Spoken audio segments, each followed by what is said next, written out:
When people hear the name Freud, they oftentimes think of Sigmund Freud, who was an important figure in the development of psychoanalysis. What people may not think of is his daughter Anna Freud, who was also a crucial figure in the development of child psychology and psychoanalysis. She primarily focused on children's mental health and development. Her ideas still shape modern psychology and education today. Anna helped establish child psychology as its own field. She focused specifically on child development. This presentation covers her life, work, and impact that she has on psychology.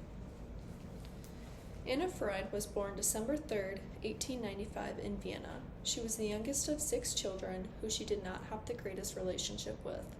She was close to her father and very distant from her mother. She heavily relied on the nursemaid and her father for emotional support. Throughout her childhood, she excelled in private schools. She graduated high school at the age of 15 and worked as an assistant teacher. She was primarily educated largely through her father and colleagues.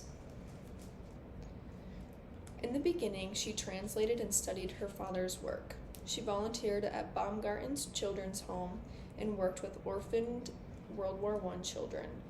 Her interest from education began to shift towards child psychology. The beginning of her career, she began psychoanalytic training in 1920. She attended Vienna Psychoanalytic Society and started analyzing children and adults. She built her identity separate from her father. Throughout her life, she made a few key relationships who influenced her studies. Dorothy Burlingham became her lifelong partner and collaborator. She lived with Dorothy and her children. She was also mentored by August Eichhorn and had a strong psychoanalytic support network. Her early work consisted of a 1922 paper called Beating Fantasies and Daydreams. She studied children's emotional expression and expanded off of her father's ideas. She also advocated for non-medical psychoanalysis. In 1927, she published Child Analysis Techniques and emphasized trust in child therapy.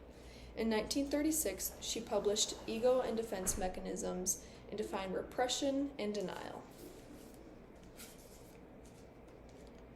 She then went on to the Vienna School, where she helped form psychoanalytic groups, combine environment and genetic ideas, advanced child-focused psychoanalysis, and strengthened interdisciplinary psychology.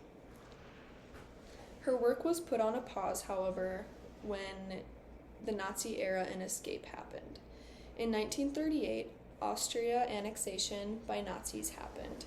She was briefly detained and interrogated, so she fled to London. There is where she lived in Hampstead permanently for the rest of her life.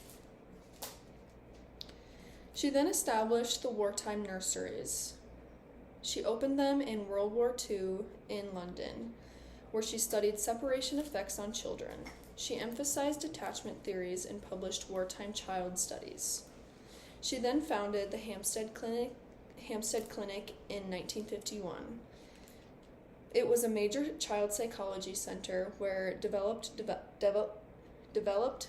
developmental lines theory was established.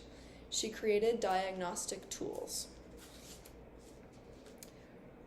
In her later work, she influenced the child custody law. She focused on psychological well-being and published many family policy books. Then she continued to mentor researchers. Anna Freud died in 1982 after suffering from a stroke. The Hampstead Clinic was renamed the Anna Freud Center. The Freud Museum created her home, where she received global recognition in psychology. Her work still impacts psychology today. She influenced therapy and education, shaped play and family therapy, which is used in social work and child welfare. She also created the foundation for trauma-informed care. Anna Freud leaves a lasting legacy. She established child psychoanalysis and emphasized emotional development.